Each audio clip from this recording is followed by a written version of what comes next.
So if you've had a staff that's been off on stress leave, you might think, well, they're due back now, we've got their return to work plan, just come back to work and off they go.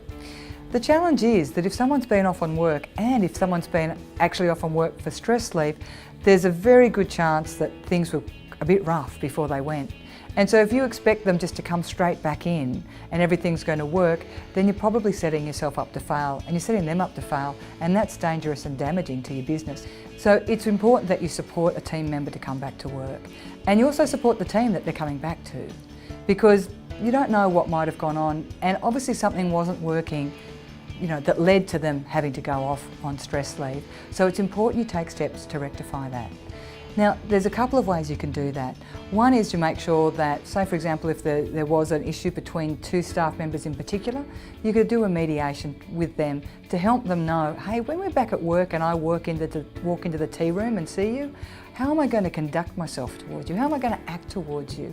So that that person isn't thinking, oh no, what should I do?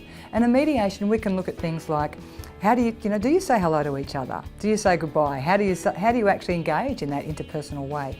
How are you going to actually work together? So if some people actually have to collaborate on projects, you want to help restore that relationship before they're having to do it in real life, and the mediation gives you a chance to do that. The other way is maybe the person that was on stress leave need to increase their confidence in how they're communicating, and we can do that with our coaching work, which is looking at their personal style when things get tough. Do they move to avoidance or do they move to forcing? How would they, once they had insight into their communication styles, how would they use those in the workplace so they don't fall into those habits that they did before or those behaviours they did before, which kind of led to that escalation of the conflict.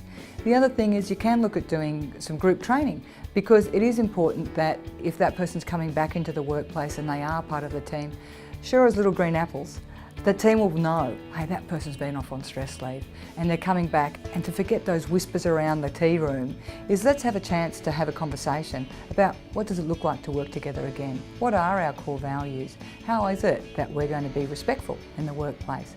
So it's really important if someone's been off on stress leave and they're coming back, which is a good thing for you as an employer and a manager, that you do that in a way that's going to be supportive of them. Because the risk that you face when you do have someone that's going off on stress leave is that you can face higher premiums. If you aren't able to demonstrate what steps you're taking to try and repair relationships in the workplace, that can actually lead to a loss in productivity, an increase in your premiums, and potentially also a turnover in staff. And that can be an expensive and time-consuming process to have to deal with.